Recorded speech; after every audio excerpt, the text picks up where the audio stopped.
Breaking news is what we do for a living. The most important thing at that point RCMP's officers were shot and killed. was public safety. You thought the worst. Holy, there it is. That we're ready to jump on that story. Yes, I have smoked crack cocaine. I was astonished. There's been a shooting near Parliament Hill. Now I'm suddenly going to be on the air. We saw it firsthand. CBC News Network, we're here because we care.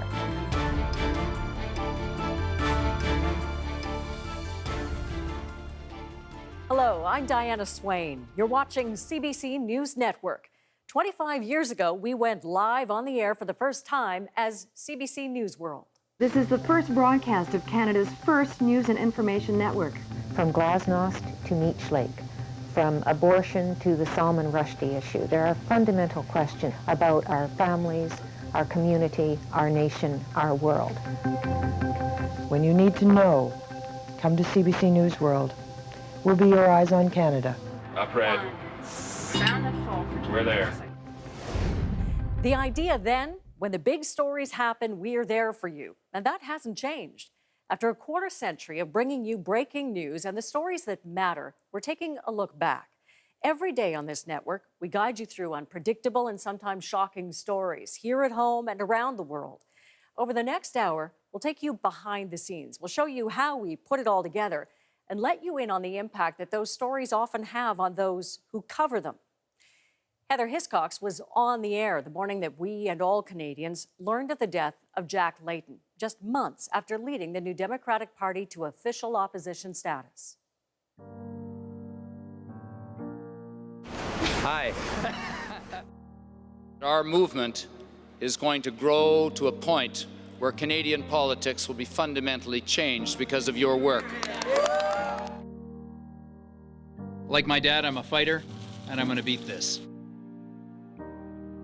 My friends, it's an historic night for New Democrat. I will therefore be taking a temporary leave of absence as leader of the New Democratic Party of Canada.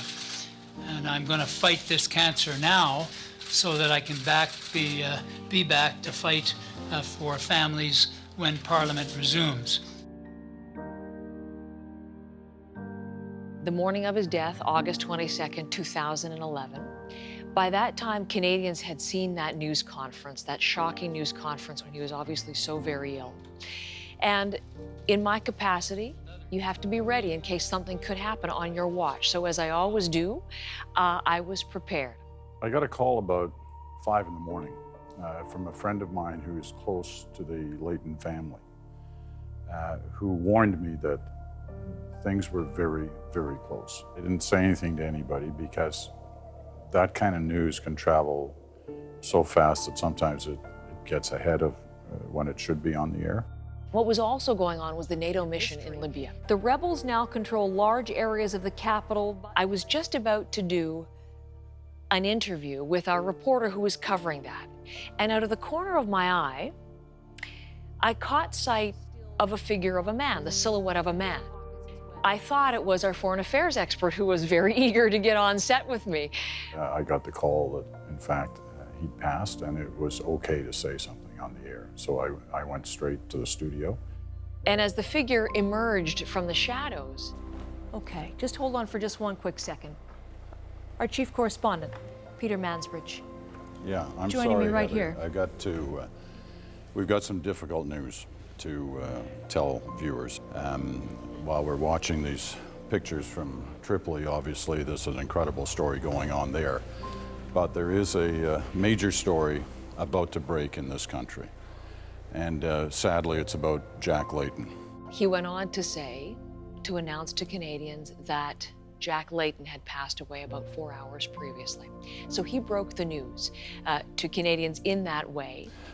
Just before 5 o'clock Toronto time, with his family around him. And the struggle has ended for Jack Layton. So we had no idea that Peter was about to do this. And we found out and learned about things the way that Canadians did that morning. We were surprised by the news. as Peter broke it there. We'll be, of course, having ongoing coverage of all. It's hard to take this in. Yeah, no, exactly.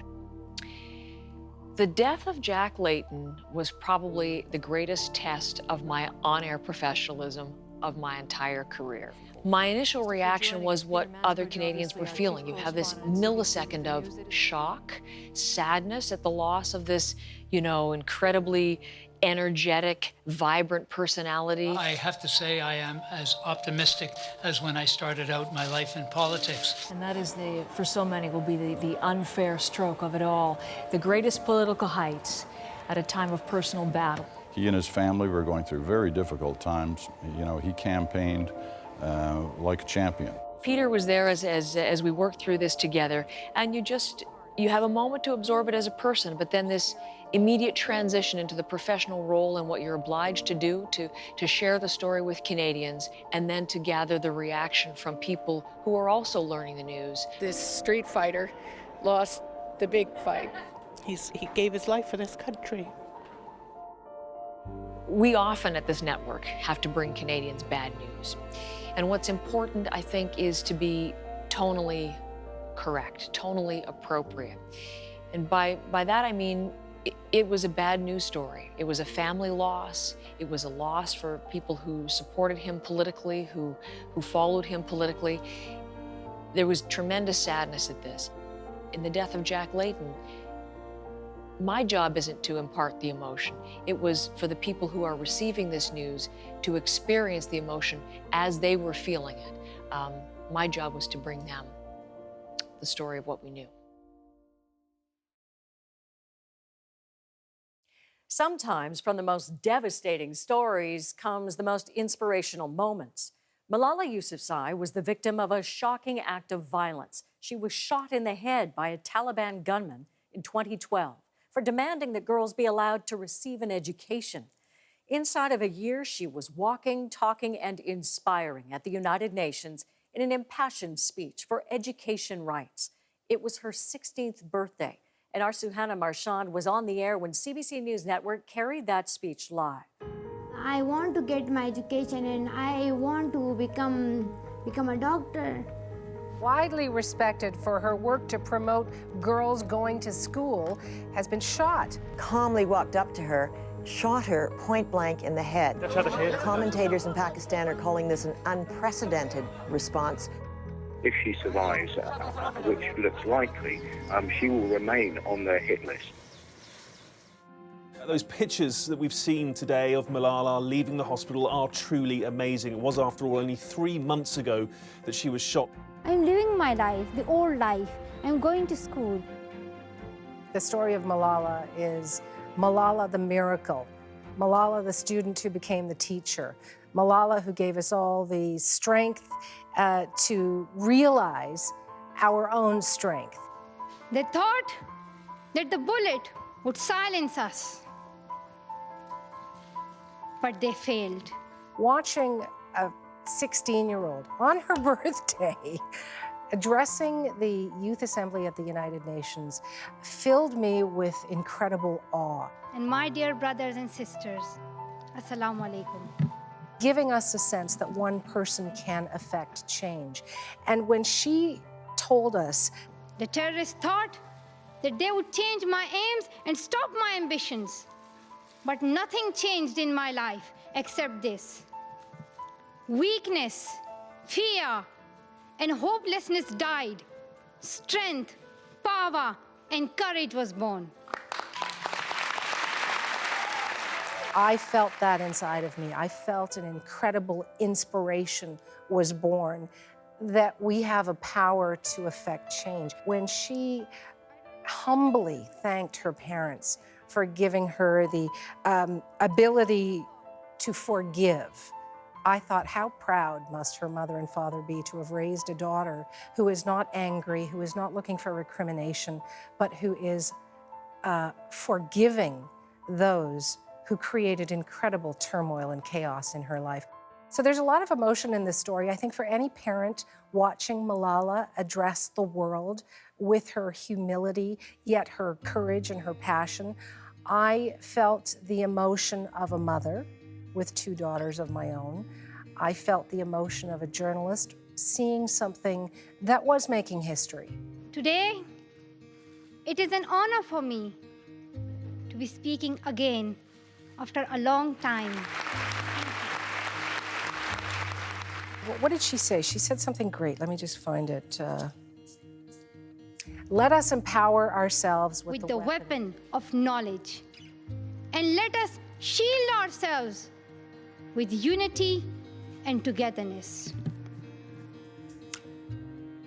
You know, I think as a journalist, we all say you have to be objective. You have to step away from the story, but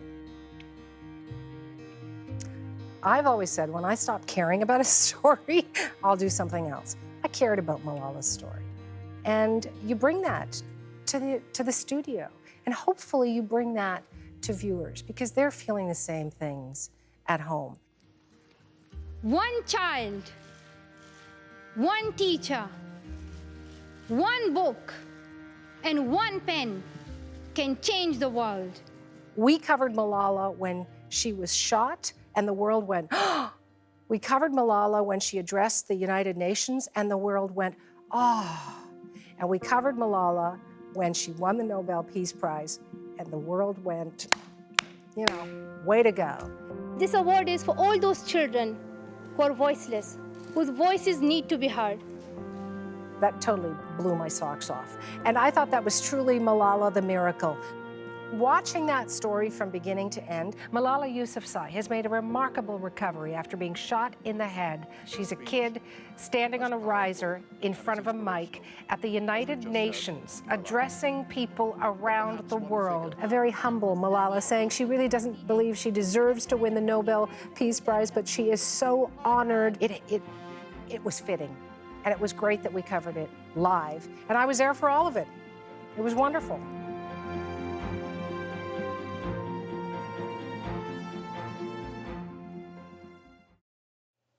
Almost 3,000 people died after 4 planes were hijacked on September 11, 2001.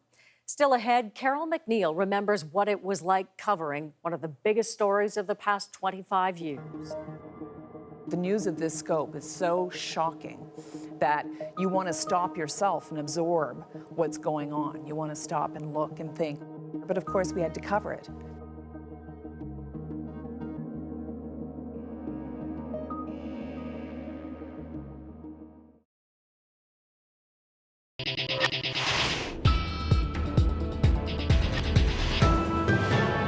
Hello, I'm Diana Swain. We're taking a look back at some of our coverage over the past 25 years.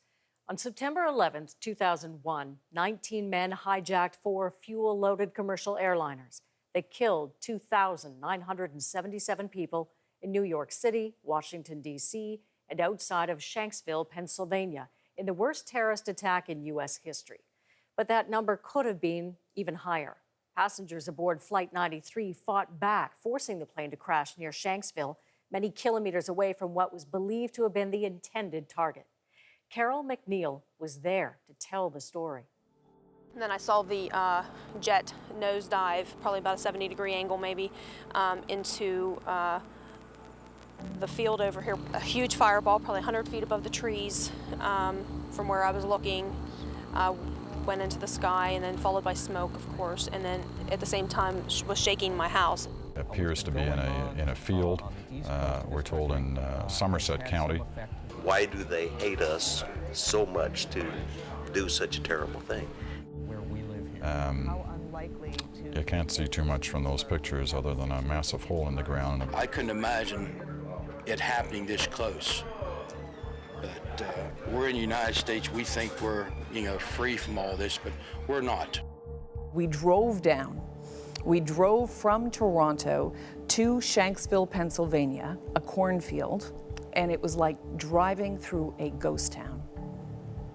There was nobody on the streets. We found the cornfield. We set up immediately. The crater at the point of impact here in Stony Creek at a strip mine just behind me. Lots of different people had descended, the media, of course, had descended on this particular scene to try to piece together the story of Shanksville, Pennsylvania. I would conclude that there was a struggle and a heroic individual decided they were going to die anyway. Let's bring the plane down here. He said, I want you to know I love you very much, and I'm calling you from the plane. We've been taken over. It became clear very quickly that there was a hero story emerging, that there were people on that plane who had done extraordinary things, had gone to extraordinary lengths to bring that plane down before it could hit its intended target. It was black. It was, how would I describe that? It's like a visual whisper that goes through my brain every once in a while. It's so black, you can hardly make out anything. They have recovered some human remains. They are in fragments of human remains. They are in refrigeration now. My understanding, the pieces are not a lot larger than the phone book. And I'll always remember, attached to that scene is the scene where loved ones came through. Because there was a morgue, a mobile morgue set up to examine DNA to try to find whatever remains they could left at the site. So friends or family arrived on the bus to see, of course, where their loved ones had perished, knowing they would never see their bodies again. And they were all carrying baggies with their toothbrushes or their hairbrushes or something that had DNA on it so that they could have a chance of finding a piece of their loved one through the mobile morgue. We may not have figured out, the enormity of the future consequences of this act. We knew it was going to be enormous. So it was important to try to get it as correct as possible and not to be absorbed in the emotion of the moment, but yet still tell the emotion of the moment and still feel it as a human being.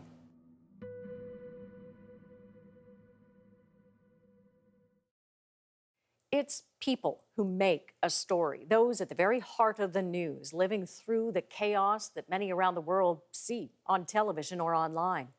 In Alberta in 2013, it was the images of people who had lost their homes to devastating floods that caught the attention of the country.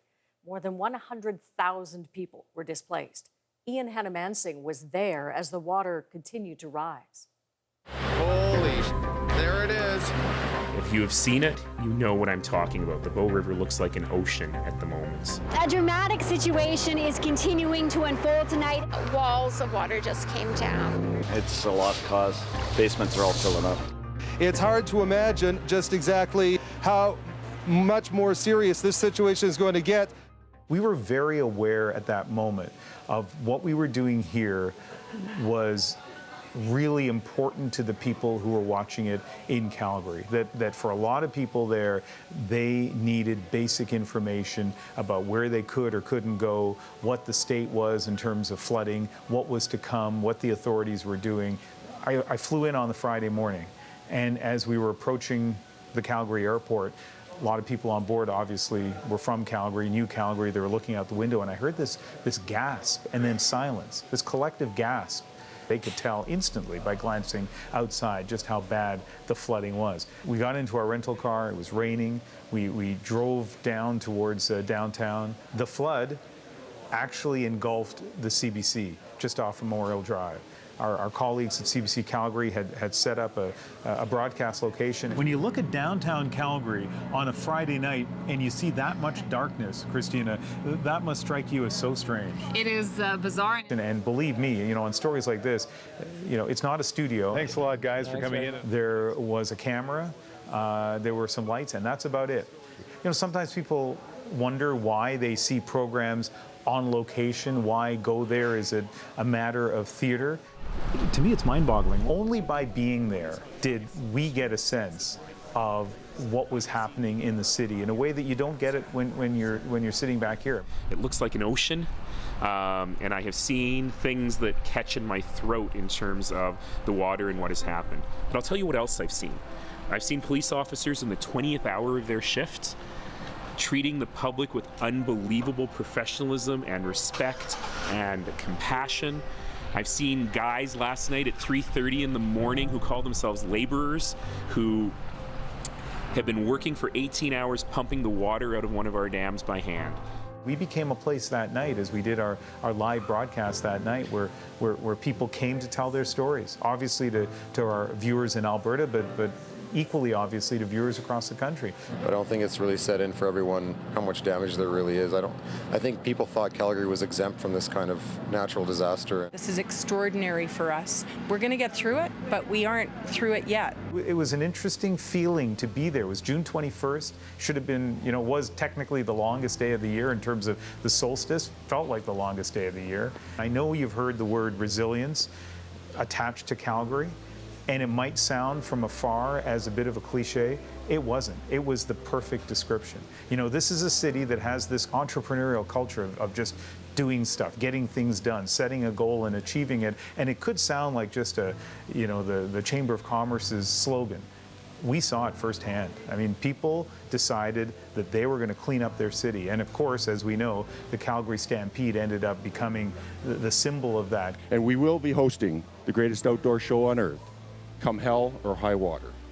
Believe me, if you saw what the Stampede grounds looked like on June 21st, you would never have imagined that the Stampede would go ahead just, 10 days later. It was incredible.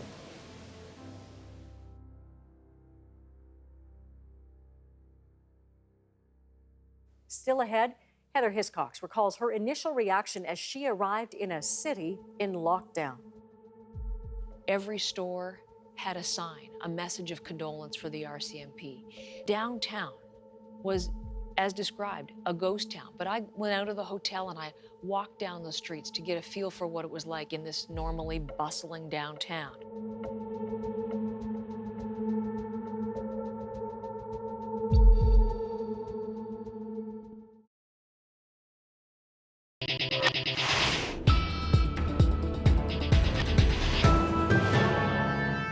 Hello, I'm Diana Swain. Here on CBC News Network, we're marking 25 years of bringing you the stories that matter. Breaking news happens at all hours, and pivoting to cover those stories is what we do best. When police in Moncton forced thousands of people to stay in their homes last June as they searched for a man who had killed 3 RCMP officers, Heather Hiscox and her morning team jumped on a plane to get to the scene. A city is gripped by the search for a killer. RCMP's officers were shot and killed. Moncton very much in lockdown mode. Is this maybe the worst day as a mayor? Obviously, yes. We're all still in shock. This is not something that happens in the Moncton neighborhood. This sort of thing just doesn't happen in this part of the world. This is the start of a very long road for all of us. One early evening in Moncton, New Brunswick, there were reports in the city of a young man walking through town, heavily armed. And RCMP officers answered that call. 3 were killed on the scene. 2 other officers were seriously wounded. I have been fortunate, and I use the word fortunate intentionally in my career, to be able to take our program to the location of a major news event on numerous occasions. Usually they're tragic.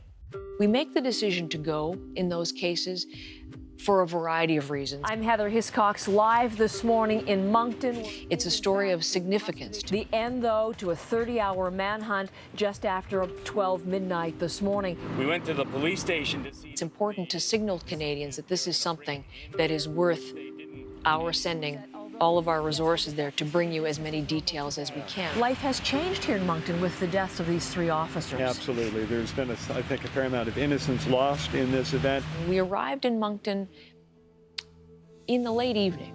Still, the community was under lockdown. But as I'm driving from the airport to the hotel where we were staying, what was I able to notice? That every store had a sign, a message of condolence for the RCMP. That downtown was, as described, a ghost town. But I went out of the hotel and I walk down the streets to get a feel for what it was like in this normally bustling downtown. I walked to the RCMP headquarters. I looked at the memorial that was already starting to grow, to see the flowers, the very touching messages that people had already started to leave for the officers. I was able to go there myself and look at it, to talk to the taxi driver, to talk to the hotel clerk, to capture the real emotion of the community, the real sentiment of that time. And I think you're only able to convey that accurately, respectfully, if you're there to do it yourself. It's a delicate balance because you can't project your own emotions on someone else's stories. This is a messy situation. It's a fallen and broken world that we live in.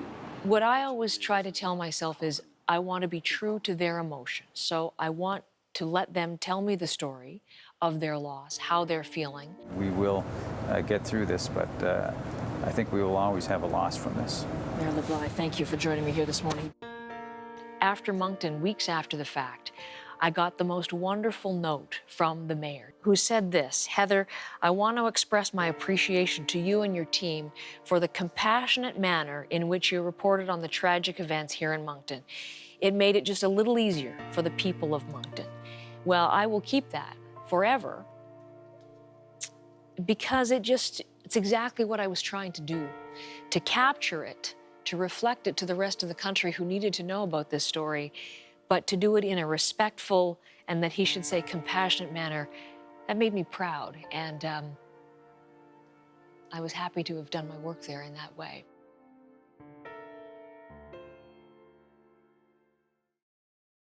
In breaking news situations, information floods into our newsroom at a furious pace, whether it's a live news conference, our chase team working the phones, or incredible pictures. We often experience the story with you, our viewers, right as it unfolds. And that was true for Suhana Meharchand the day U.S. Airways Flight 1549 made its now famous splash landing in the Hudson River. This plane has landed, dropped really, into the Hudson River off Manhattan in New York. They're rescuing some of those survivors off the wings. The latest information is that the Federal Aviation Administration says that Airbus 320 may have been hit by birds. If you land this thing crooked, you can very quickly flip the airplane or shear the engines off on one side or that sort of thing. Ever since 9/11, you don't see things coming that close. It looked like a movie. One of the questions I get asked by viewers all the time is, why isn't there more good news on the air? And one of the responses I usually give is because when the plane lands safely, it isn't news. Well, after January of 2009, I changed that answer to, when the plane lands safely, it isn't news, unless it lands in the Hudson. This is the breaking news that you're watching right here. At this point, we don't have the information as to what caused this plane to go down. I'm not sure if everybody survived, but I can tell you that there were people taken off the wings. You thought the worst. You look at a plane in the water, it's not supposed to be there. And immediately your mind thinks about recovery mission. You're going to be talking about bodies having to be recovered. Whenever I just have bits and pieces, I'm relying on their entire team that's working with me in the newsroom. So first we had to find out what kind of plane it was. We found out it was an Airbus 320. Then that gives you some kind of information about how many people an Airbus 320 holds. Then we find out it's US Air Flight 1549. Now we can look at the path. Something happened on takeoff where this plane fell into the Hudson River. We didn't know why at the time, which was where the speculation comes in.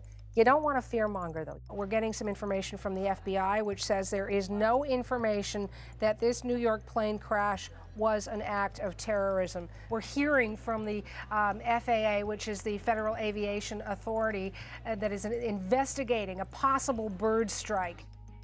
When I don't know for sure a piece of information, I'm going to say, I don't know. I don't have that information, but I am watching the wire copy. Control, if you can confirm that for me, that would be great. You know, I'm giving you what sketchy information I have at this point. We find a guy who was working in his office on the 25th floor of a building overlooking the Hudson, and before you know it, a few minutes later, I was talking to him on the phone, and he was telling me his thoughts of watching this plane slowly descend into the Hudson. When it hit the water, to be quite honest, I wasn't sure that it was even an emergency. Got to give it to the pilot, man. He made a hell of a landing. And that was Captain Sully Sullenberger, and you know the story. His story was told over and over.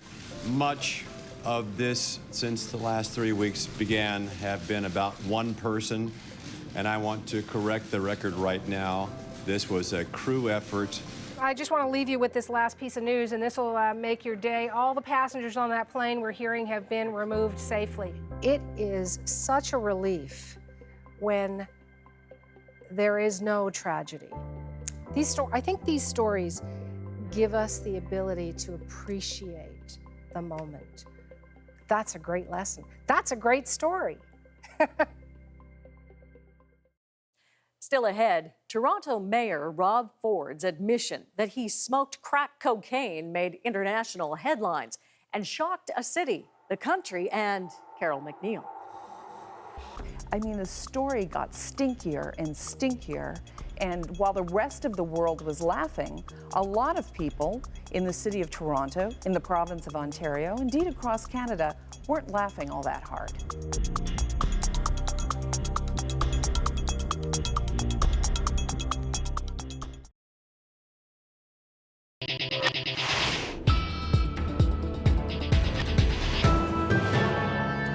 A well-written sentence, perfectly delivered, can tell even the most complicated story in just a few words. But sometimes there are those stories that leave you speechless.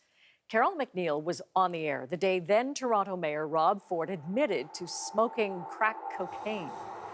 Rob Ford still won't talk about the infamous video. Camped out here in front of the mayor's office waiting to see if he'll come out and address these very serious allegations. I do not use crack cocaine, nor am I an addict. He says he doesn't use it. He didn't say he never used it. These allegations are ridiculous. Concern is that Lisi was, quote, providing the mayor with illegal drugs. Don't get off my property! I'm leaving! Can't get off my property! The Toronto Police Service is now in possession of a digital video file, images which are consistent with those that had previously been reported in the press. What did the mayor know back in the spring when he said he knew nothing?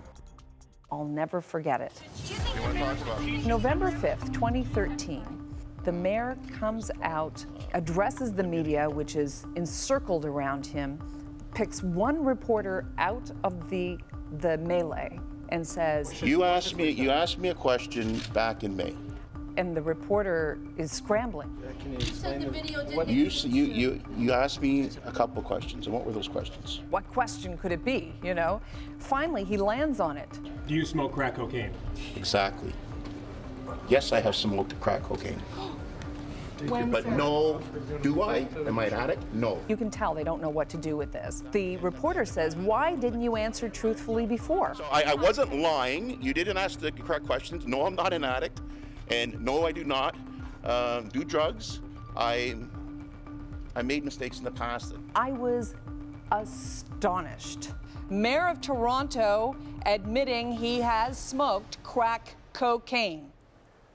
I remember being gobsmacked. That's why he wants to see the tape. He said he was in, quote, one of his stupors.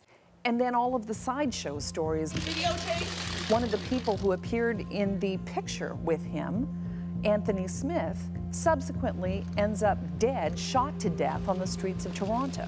The place where the cell phone video was shot was the subject of a home invasion.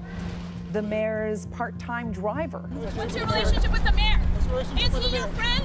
Arrested and charged with extortion in connection with allegedly trying to find this video. I mean, the story got stinkier and stinkier, and while the rest of the world was laughing, a lot of people in the city of Toronto, in the province of Ontario, indeed across Canada, weren't laughing all that hard.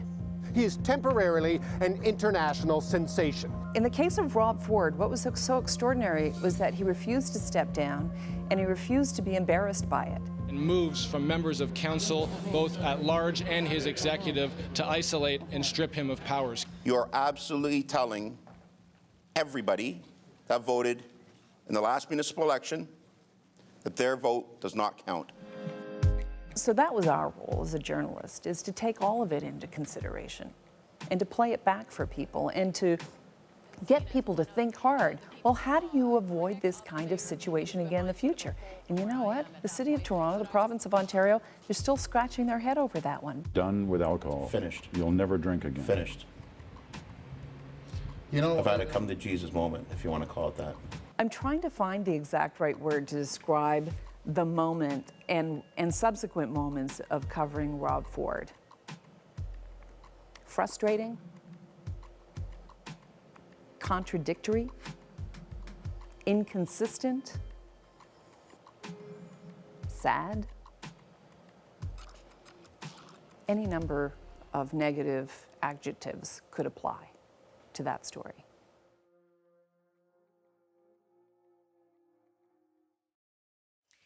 It had been expected for over a decade, but that didn't ease the uncertainty of just how the day would unfold. In July of 1997, China was resuming control of Hong Kong after 156 years of British rule. People in Canada and around the world were anxiously waiting to see what would happen. Ian Hanomansing was there, experiencing history in the making.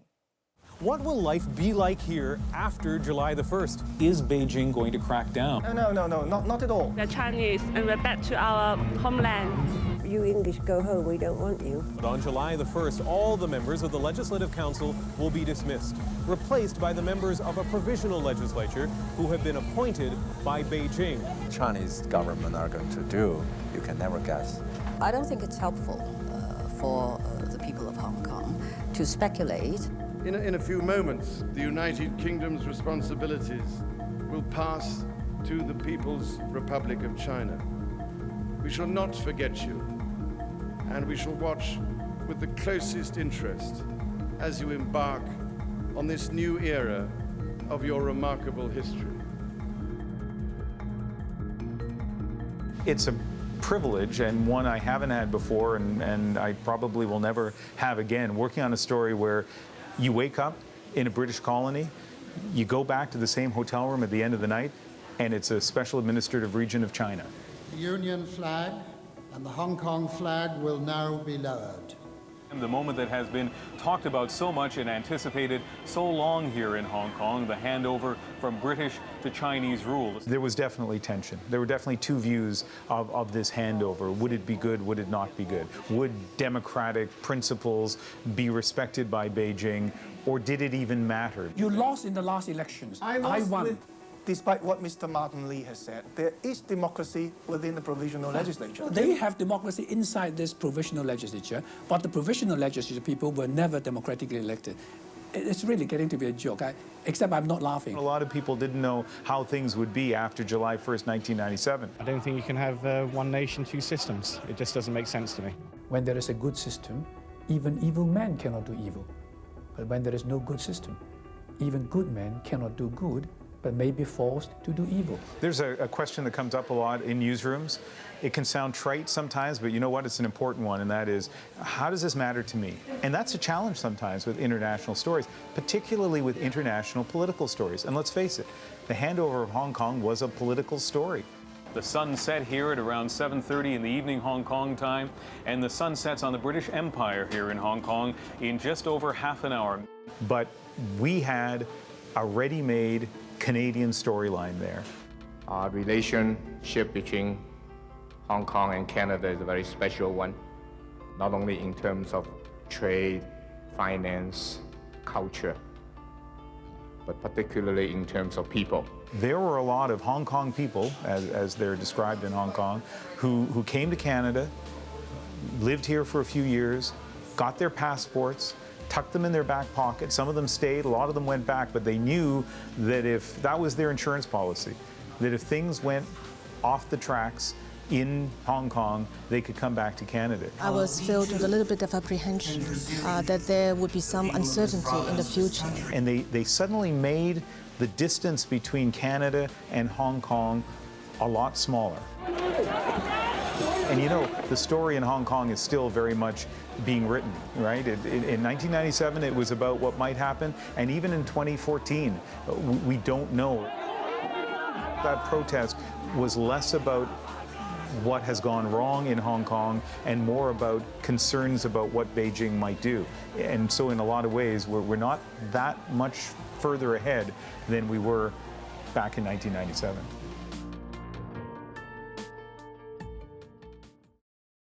Millions of Canadians turned to us in the uncertain moments after a gunman opened fire at the War Memorial in Ottawa in October.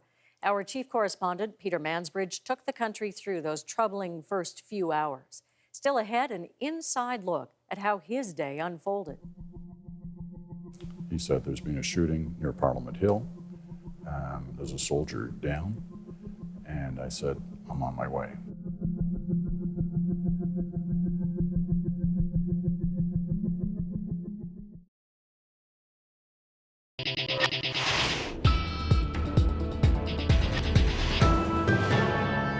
On October 22nd, a gunman opened fire in Ottawa, killing Corporal Nathan Cirillo at the National War Memorial. MPs, government workers, even some of our own reporters spent hours in lockdown, and security was tightened right across the country. Canadians here at home and around the world came to us during those first tense and uncertain hours. Led by our chief correspondent, Peter Mansbridge, we guided you through those difficult moments and told you what we knew and what you needed to know. So, a situation that is tense and unclear. One person has been shot. We believe it to be a soldier. It's on days like this where, the story takes a number of different pathways, a number of changes occur. It's very upsetting. Performing CPR on a gentleman at the War Memorial. Rumors start in a situation like this. We're trying to keep them out of our coverage. Now the question is, where is the shooter? Have there been shots towards Parliament Hill? It's clear the situation is not over.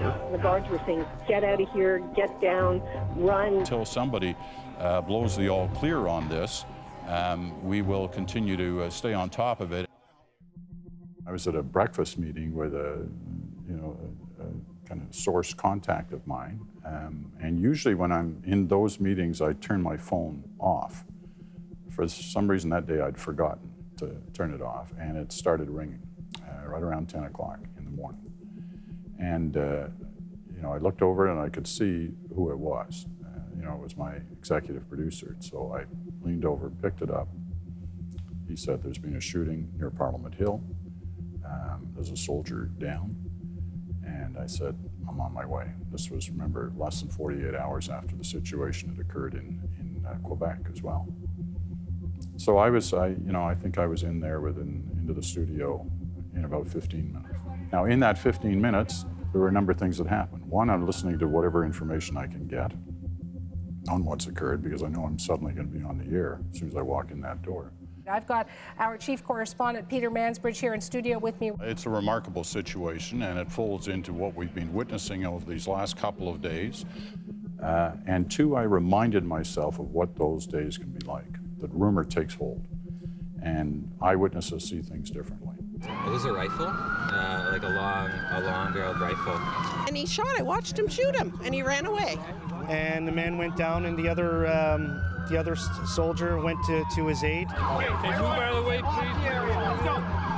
It's a wonderful ability that television has, journalism has, on days like that. You bring people as close to the story as you can. Covering it in a live way like that, you see it. You see journalism at its core, at its most honest form.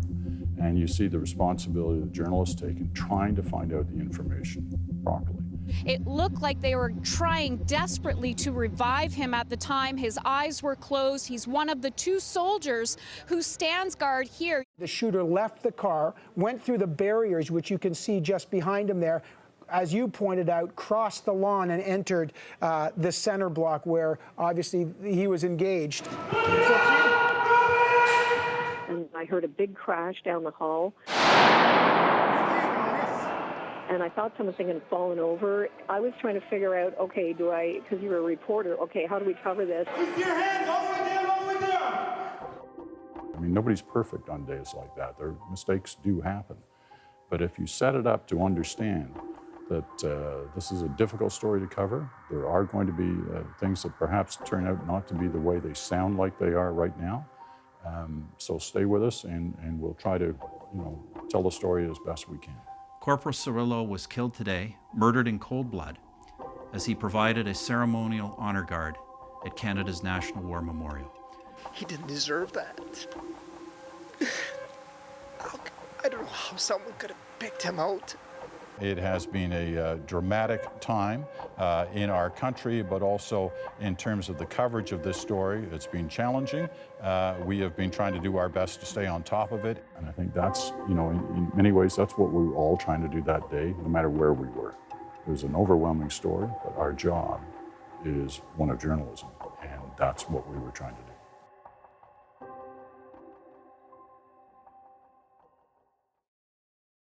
We've been the place for you to come to for all the news that's breaking right now, giving you the information essential to your life. That's our continued promise. I'm Diana Swain. Thanks for watching. I can remember sitting around the table in the mid-1980s when we decided as a network to go for an all-news license. We've grown a lot. There are so many different sources of news out there. CBC News Network is about the people. You know you're getting the goods. We're the curators. We help you make it through all of that information to help you understand what is out there, why it matters to you. We're live 7 days a week. We're live weeknights well into the evening. I think news, organized news, is an essential part of democracy to help people stay informed, stay engaged. The most important part of my job is to tell you what I know and to care about what I know. We ask questions, we challenge assumptions. When there is that big breaking story in their part of the country, they know that we're going to be on it. There's nothing better than being there and seeing it happen. It's exhausting and exhilarating, and I will tell you, as strange as it may seem, these are the moments that we love the most. It's a good place to work. Isn't it? Thank you. See ya.